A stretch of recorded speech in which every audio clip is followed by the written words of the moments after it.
Oi, pessoal, tudo bom? Meu nome é Rafael Elias Marques, eu sou pesquisador do LNBio, também do CNPEM, e hoje eu vou apresentar para vocês essa palestra, essa aula chamada Aplicações da luz síncrotron no estudo de arboviroses emergentes. É um prazer estar aqui com vocês, especialmente no contexto desse evento muito legal, que é o ESPEN, Escola Sirius para Professores do Ensino Médio, e eu espero que vocês aprendam um pouco e consigam compartilhar do meu entusiasmo por esse tema aqui. Bom, pessoal, eu vou falar um pouco para vocês então do que eu vou colocar nessa apresentação e eu vou começar por uma introdução sobre o que é o CNPEM e o que é o Sirius. Eu vou falar o que é o vírus Maiaro, ou Maiaro vírus, cuja sigla é essa daqui, MAYV, e duas das pesquisas que nós realizamos aqui no CNPEM com esse vírus, incluindo a caracterização de modelos de infecção e a estrutura do vírus Maiaro. Por fim, eu vou deixar umas conclusões e agradecimentos devidos aos vários colaboradores que participam desse estudo junto comigo. Bom, o que é o CNPEM? O CNPEM, representado por esse símbolo aqui, é uma organização social que é composta por 4 laboratórios nacionais. O Laboratório Nacional de Nanotecnologia, o Laboratório Nacional de Biorrenováveis, o Laboratório Nacional de Biociências e o Laboratório Nacional de Luz Síncrotron, que agora também incorpora o Sirius. Então, esses laboratórios nacionais eles têm missões e especialidades que juntos então compõem a missão do CNPEM, que é ser uma instalação de pesquisa, uma instituição de pesquisa que contribui enormemente então para a ciência brasileira, para a qualidade de vida dos brasileiros. Essa é a grande missão do CNPEM. Uma das coisas mais importantes e características do CNPEM é a presença e a manutenção e a utilização de um acelerador de partículas, um acelerador de elétrons, para ser mais preciso, que gera então luz síncrotron, daí o nome. E o Sirius é esse mais novo acelerador de partículas, é um acelerador de 4ª geração. Eu estou falando um pouco aqui do Sirius e do CNPEM, só para caso os colegas e as pessoas que estão assistindo esse vídeo já não tenham visto as palestras dos meus outros colegas, onde certamente vão explicar muito melhor do que eu o que são essas instalações, para que um acelerador de partículas pode ser utilizado. E nesta apresentação, o que vocês vão ver, em parte, é como que esse acelerador de partículas ele pode ser usado na pesquisa com vírus. Então, vamos seguir para esta definição. Então, o que é o vírus Maiaro? O vírus Maiaro ele é um agente infeccioso, um patógeno que causa uma doença que chama febre do Maiaro. Essa doença ela é uma doença arboviral emergente. O que significa arboviral? É um termo que se refere a arbovírus. Arbovírus sendo, então, uma palavra derivada dessa conjuntura aqui, em inglês, Arthropod-borne virus. Então, um vírus que é transmitido por artrópodes. São doenças, a maioria das arboviroses, na verdade, não só a febre do Maiaro, são doenças negligenciadas. E o que isso significa? Que elas são pouco estudadas. Não tem políticas públicas de monitoramento ou controle e tem um baixo nível de conhecimento ou de ciência por parte da sociedade civil. No caso específico da febre do Maiaro, é uma doença endêmica na América Latina. Então, eu coloquei aqui América Central e do Sul.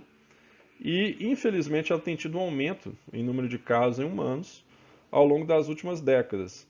E, especificamente essa daqui, ela é transmitida por mosquitos. Na América do Sul é muito comum termos arboviroses transmitidas por mosquitos, que são, obviamente, artrópodes, mas existem vários outros arbovírus que são transmitidos, por exemplo, por carrapato. Vocês certamente conhecem vários arbovírus que são transmitidos por mosquito, e vou dar alguns exemplos aqui que certamente vocês vão lembrar, ou provavelmente já pegaram. Dengue, Zika, chikungunya, febre amarela, que seriam, acho que, os mais conhecidos, e o Maiaro ele entra nessa categoria. O que é importante dizer?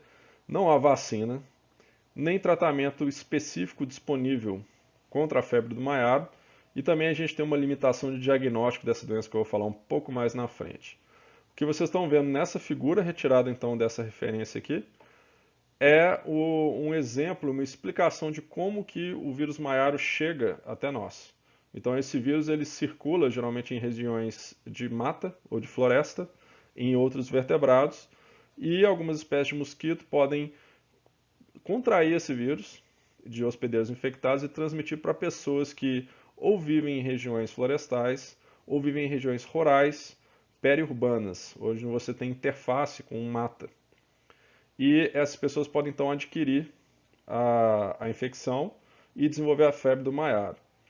O que nós nos preocupamos é não só as pessoas que estão nessa zona de interface entre a cidade e a mata, mas existe sempre o risco das pessoas que residem em cidades, somente nas cidades, de contrair essa febre do maiaro. E caso o maiaro possa ser transmitido por um mosquito que está presente nas cidades, como é o Aedes aegypti, que transmite a dengue, por exemplo, que essa transmissão do maiaro ela aconteça bastante neste universo aqui, não só nesse aqui ou na interface entre eles, né? Então isso tem sido um motivo de preocupação que a gente tem levado em consideração justamente para motivar as pesquisas. Bom, aqui nessa figura aqui, logo acima da minha cara aqui, nós temos vários exemplos de surtos e de casos de febre do maiaro, inclusive de várias pessoas que viajam para países da América Latina e retornam com a doença. E como ela é? Ela é frequentemente confundida com dengue, porque ambas doenças começam com sintomas inespecíficos, sintomas febris. E aqui eu exemplifiquei chikungunya também por um detalhe muito específico, que é o acometimento das articulações. E aí o que acontece? A pessoa tem sintomas, e esses sintomas eles são sintomas gripais ou sintomas inespecíficos, e a doença pode evoluir para uma nova fase. Essa nova fase, geralmente você tem dor e o acometimento das articulações. Então, além da dor que você apresenta, essas articulações são lesadas e em alguns casos você tem sequelas. Você perde a capacidade de usar suas articulações, especialmente as dos dedos, dos joelhos e em alguns casos os tornozelos, que obviamente vai ter um impacto negativo na sua qualidade de vida. Aqui alguns exemplos de mãos e articulações de pessoas que pegaram doenças parecidas com a da febre do maiaro, mas causada por vírus relacionados, outros alfavírus, para ser mais preciso. E aqui o que a gente vê são esses sintomas inespecíficos. No caso aqui o rash cutâneo, que é essa marcação vermelha que aparece muito em pessoas que têm dengue e pessoas que pegaram zika também. E, claro, chikungunya. Aqui à direita são as mãos de, eu acho que uma paciente de chikungunya. E vocês podem ver como as articulações desses dedos estão inchadas, né? Certamente deve estar acompanhado de dor, esse fenômeno aqui. E isso é uma manifestação muito comum de quem pega chikungunya, que é, obviamente, uma coisa que nós queremos evitar, ou pelo menos conseguir tratar isso. Bom, o que nós fazemos então no laboratório, ou especialmente utilizando a luz síncrona? Vou mostrar para vocês uma observação de um modelo de infecção que nós fazemos em camundongos. Esses camundongos eles são especiais, são diferentes, são modificados geneticamente para não expressarem essa molécula aqui, que tem vários nomes, mas nós chamamos ela aqui de ABR, que é o receptor de interferon do tipo 1. Esse interferon do tipo 1 é muito importante na resposta imune antiviral contra o maiaro. Então, se esse receptor não está lá, o camundongo é muito susceptível à doença. E o que nós observamos é isso. Ó. Essa é uma foto de uma pata de um camundongo saudável. Essa foto é a foto da pata de um camundongo que foi inoculado com o maiaro vírus 3 dias antes. Então, em ambos os casos, esses camundongos não possuem esse receptor. Então, o vírus infecta essa pata, porque nós injetamos ele lá, e ele causa um processo inflamatório muito parecido com o que acontece na febre do maiaro em seres humanos. São sinais inflamatórios, então a pele fica vermelha, vocês podem ver que essa pata está inchada, que o camundongo tem dificuldade para dobrar os dedos, provavelmente porque está inchado, e esse fenômeno provavelmente é acompanhado de dor. Nós não chegamos a medir a nocicepção nos animais, mas a gente notou claramente que essas patas estavam afetadas. O que nós usamos a luz síncrotron então para fazer? Nós pegamos essas patas desses camundongos, depois que eles já haviam sido eutanasiados, e nós levamos então para fazer uma microtomografia de raio-x. Esse projeto ele começou no antigo acelerador síncrotron, que era o UVX, e nós estamos aguardando ansiosamente para continuar esses experimentos com toda a qualidade que o Sirius oferece, numa nova linha de luz que vai chamar Mogno, que vai servir também, obviamente, para fazer as microtomografias que nós precisamos para entender por que a pata do animal infectado com maiaro incha e aonde que esse inchaço está. Quais são os outros componentes do sistema imunológico que estão envolvidos, por exemplo. E aí como que a gente faz isso? Nós levamos essas patas para a linha de luz, que é o nome da estação experimental, dentro do anel síncrotron, e nós coletamos dados que então são reconstruídos, segmentados, que é o termo para você dizer o que é o que naquele dado de tomografia, e a gente calcula o volume da pata. Por quê? Inchaço é um aumento de volume, é um acúmulo de líquido, então a gente consegue quantificar isso fazendo essa técnica e ter então uma medição muito precisa de como que o camundongo, como que essa pata, quanto que ela está inflamada. Só para vocês terem uma ideia, essa aqui é a pata de um camundongo não infectado, essa direita é a pata de um camundongo infectado, também 3 dias após a infecção. E como a pata é muito comprida para o tamanho da linha de luz, nós separamos isso daqui em 3 volumes. Então, assim, nós pegamos um pedaço da pata, a pata inteira, mas fizemos uma tomografia de um pedaço, depois de outro acima, depois de outro acima, para pegar toda a extensão de uma pata, se ela tivesse colocada nessa orientação que a minha mão está aqui para vocês. Bom, como vocês podem ver, demora por volta de 3 horas para fazer cada uma dessas 3 tomografias de uma única pata. E aí, quando nós começamos a analisar, vejam só como que já a diferença já é óbvia, né? O que está colorido em vermelho artificialmente aqui são os tecidos moles da pata do camundongo. O que está colorido aqui também são os tecidos moles. Vocês podem ver que tem muito mais tecido mole nessa pata infectada do que nessa. Quando eu falo mais, eu não estou sendo muito preciso, porque o que eu quero dizer é que nós temos um volume maior de tecido mole do que aqui, e aparentemente o volume ósseo está mantido, né? Essa é uma imagem do que nós fazemos na microtomografia. Cada tomografia tem por volta de 2.048 imagens, como essas que vocês estão vendo aqui. E vocês podem ver, isso aqui é um corte transversal, então como se eu transversal perpendicular, como se a gente tivesse cortado nesse sentido, vocês estivessem vendo o interior da minha mão, vocês estão vendo o interior da pata do camundongo. Aqui nós temos os dedos, aqui inclusive é uma articulação de um dos dedos. Aqui dentro nós temos as fibras musculares, os vasos sanguíneos, os nervos, e aqui do lado de fora a pele. E esses pontinhos que vocês estão vendo são justamente os pelos da pata do camundongo. Essa aqui é uma pata não infectada normal. E quando você olha aqui, na verdade eu acho que essa é uma pata infectada, mas eu não estou certo agora. O que nós fizemos de análise aqui? Nós pegamos essa pata e nós olhamos isso num software específico que nos ajudou a marcar o que é cada tecido. Então, nessa separação mais simples que vocês estão vendo aqui, tudo que está marcado em azul é osso. Tudo que está marcado em verde é tecido mole. E aí nós usamos então esse ajuste em todas as 2.048 imagens que a gente gerou de uma única tomografia. Depois nós fizemos isso então para 72 tomografias. E o que vocês estão vendo aqui é a quantificação à direita dessa informação, em volume. Então o que nós vemos é MOC significa infectado de brincadeira, de mentirinha. Então nós injetamos as patas do camundongo com salina como controle. E tem as patas que foram injetadas com vírus. Vocês podem ver que a quantidade, aqui esse eixo é volume, em preto é osso. Então, a quantidade de osso ao longo desses 3 dias ela não muda, ela é igual entre os grupos.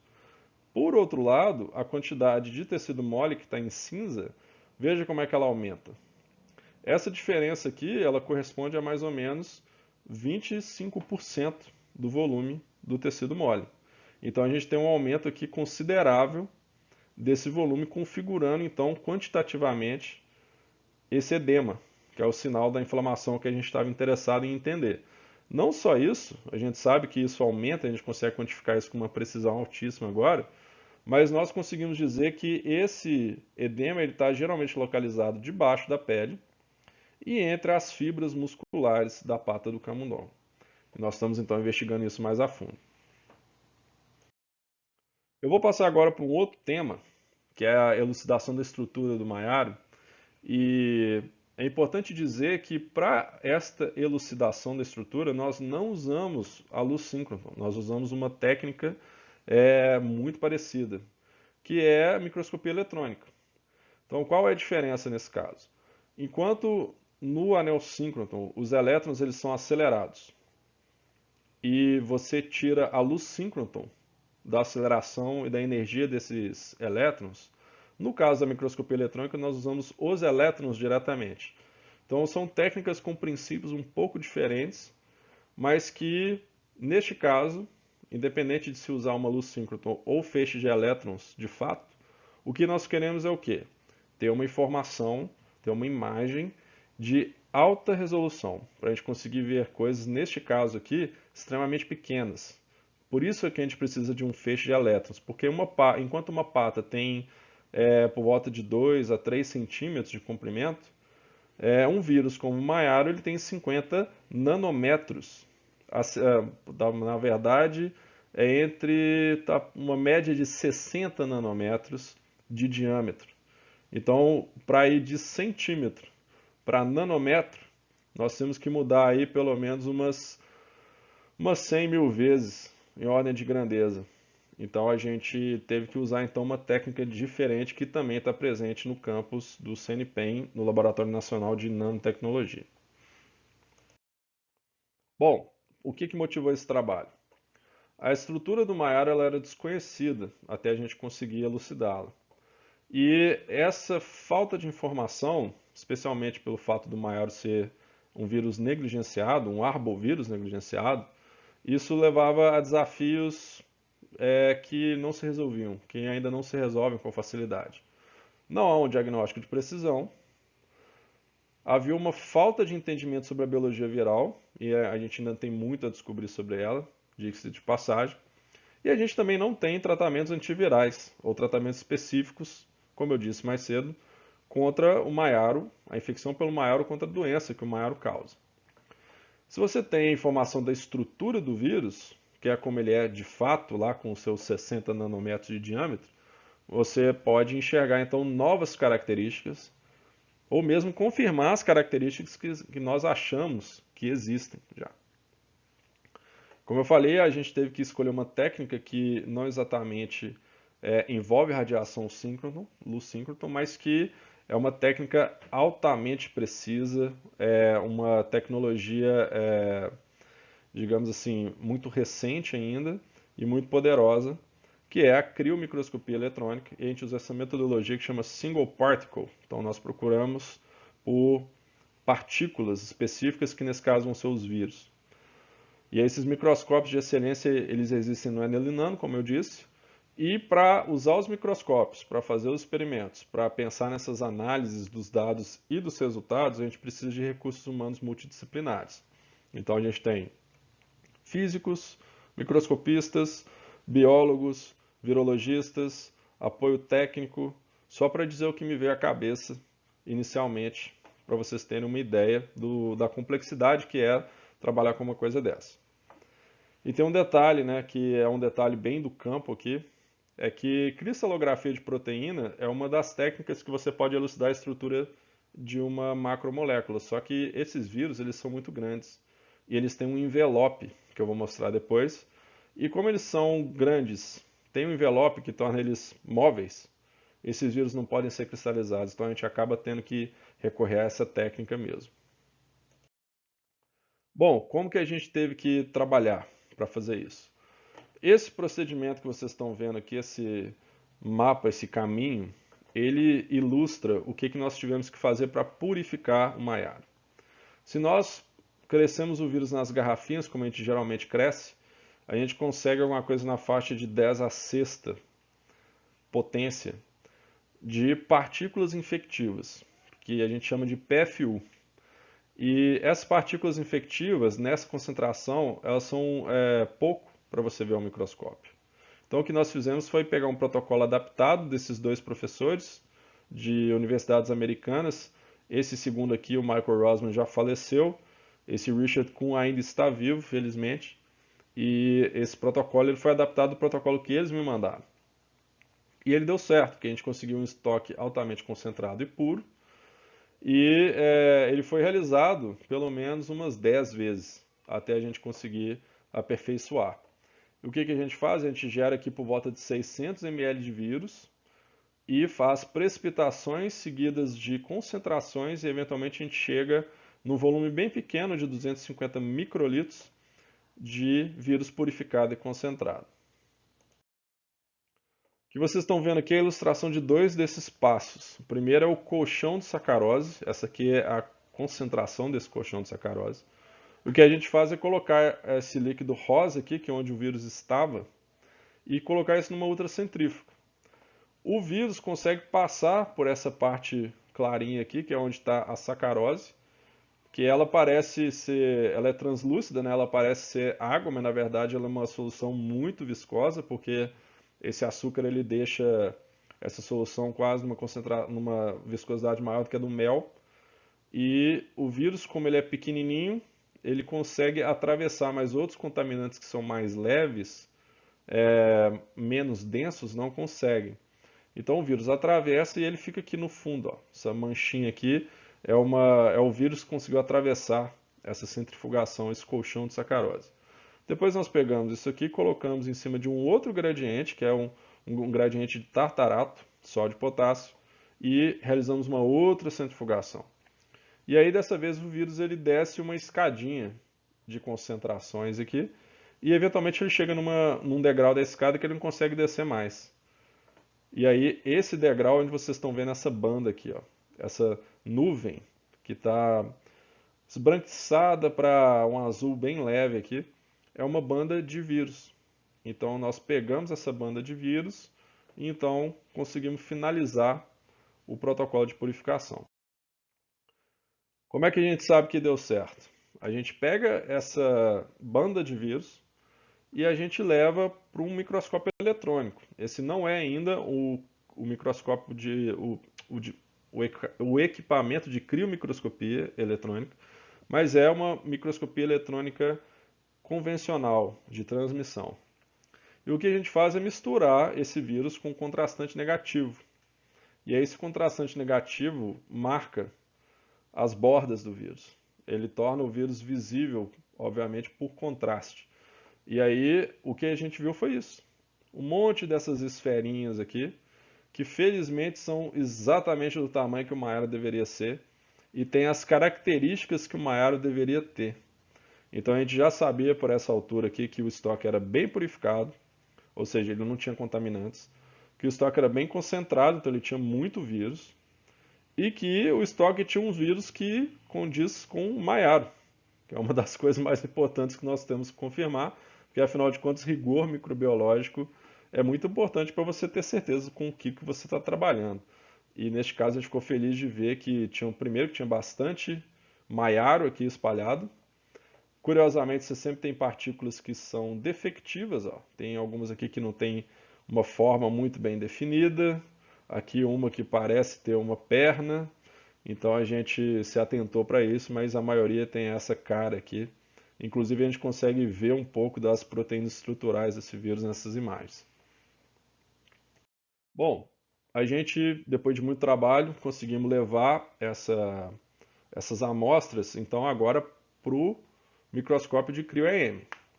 E vejam só como é que essas imagens são bem diferentes, porque agora não tem contrastante. E o que a gente vê são, de novo, bolinhas. Conseguem notar que essas bolas, que essas esferas, elas são irregulares, que elas têm quase que objetos aqui na superfície. Esses objetos, essas irregularidades, são as proteínas que formam o spike do maiaro. E o maiaro tem um spike como o SARS-CoV-2 tem um spike. São spikes muito diferentes, mas que recebem esse nome porque eles se projetam para fora da superfície do vírus.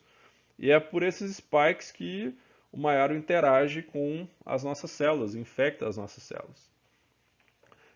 Por mais que para o nosso olho essas imagens não sejam tão interessantes, para os computadores elas são interessantíssimas, muito mais do que as imagens anteriores, e são elas que nós usamos então para fazer o estudo, analisar e chegar então à desejada estrutura do vírus. Bom, a gente felizmente conseguiu chegar nessa estrutura e a gente conseguiu publicar esse trabalho numa revista bem legal, bem relevante, que chama Nature Communications. E a gente ficou muito feliz porque todos esses autores aqui, eles são brasileiros. Esse trabalho foi todo feito no Brasil. E foi a primeira estrutura de um vírus completamente feita no Brasil e de um vírus que é um grande problema para a gente, que é o maiaro. E tem se tornado um problema maior, então a gente se orgulha muito disso. Essa informação que está aqui, 4.4 angstrom, esse símbolo aqui se chamando então angstrom, é uma medida da resolução. Angstrom é uma medida de distância, como é um nanômetro. Só que um angstrom é uma medida, é uma escala ainda menor. E essa resolução, ela permitiu que a gente visse muitas informações, então, na estrutura do maiaro. Aqui, para vocês terem ideia, o número de acessos, a atenção online, várias pessoas tuitaram sobre o trabalho, que nos deixou muito felizes, e a gente está dando continuidade a ele então. Mas vou mostrar alguns dos resultados para vocês. Bom, eu acho que eu consigo colocá-lo sim. Vamos colocar esse vídeo aqui para vocês verem. O que vocês estão vendo aqui? Os spikes do maiaro, que é composto por duas proteínas diferentes, uma que chama E1, outra que chama E2. Dentro do vírus você tem proteínas do capsídeo, que são essas em laranja, e lá dentro fica o material genético do vírus, que é o RNA infectivo dele, é o que ele quer colocar dentro da sua célula. Uma das novidades do trabalho é justamente esses açúcares aqui que estão voltados um de frente para o outro, como se fosse um aperto de mãos. E por causa disso a gente chamou esse arranjo de handshake, que é justamente um aperto de mãos na língua inglesa. Mais uma vez aqui para vocês verem. Então o spike, que tem essas duas proteínas, E1 e E2. Lá dentro do vírus a gente vai ter um arcabouço de capsídeos e aqui dentro ficaria então esse RNA. E aí a gente consegue ver inúmeros detalhes de como que esse vírus se organiza e como que esse vírus é capaz então de interagir com as nossas células e causar outras doenças.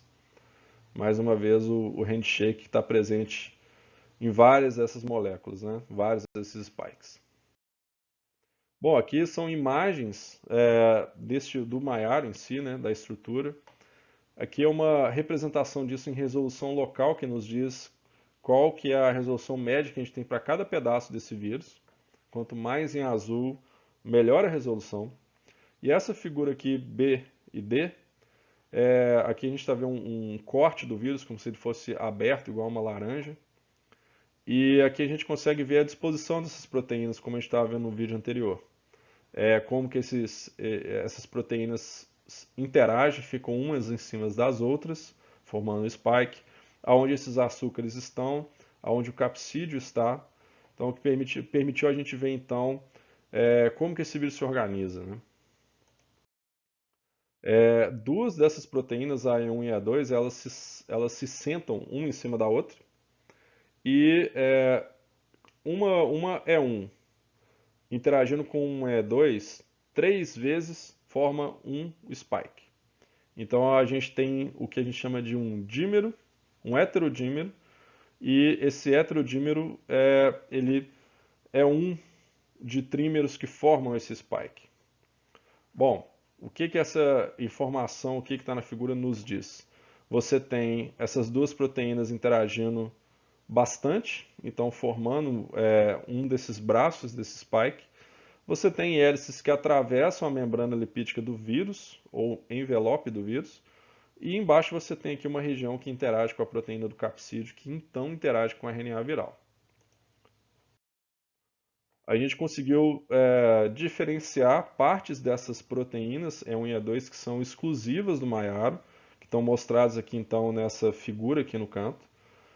E isso seria muito importante porque o diagnóstico de maiaro, ele geralmente ou não acontece, ou ele é confundido com alguma outra doença, por exemplo, chikungunya ou dengue.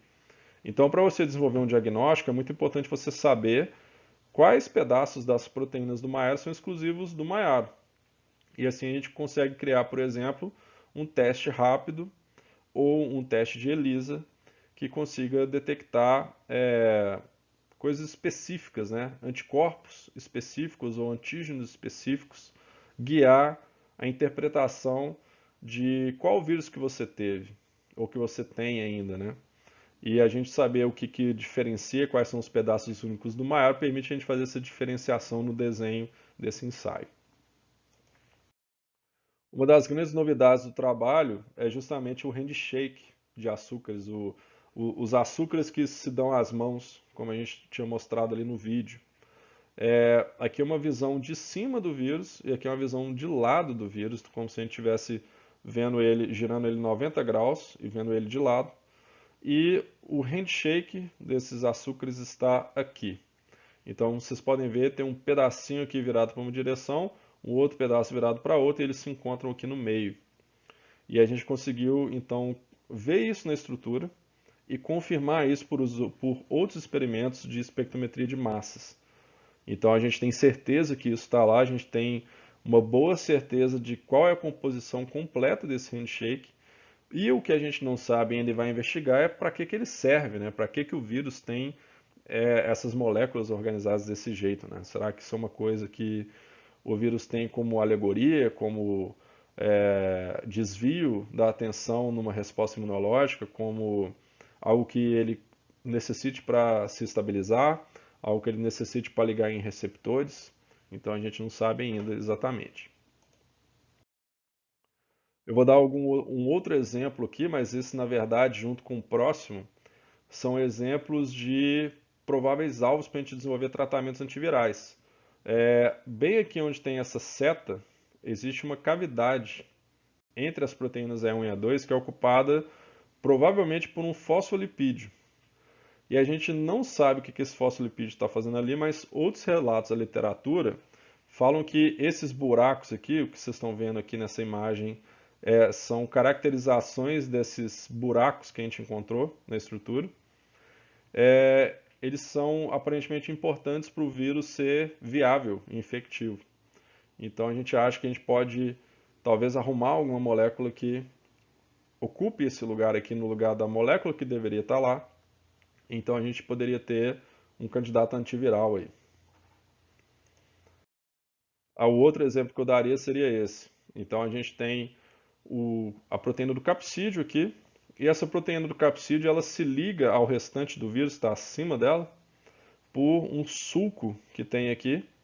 E o que vocês estão vendo é a hélice da proteína E2 com uma haste que ocupa esse sulco.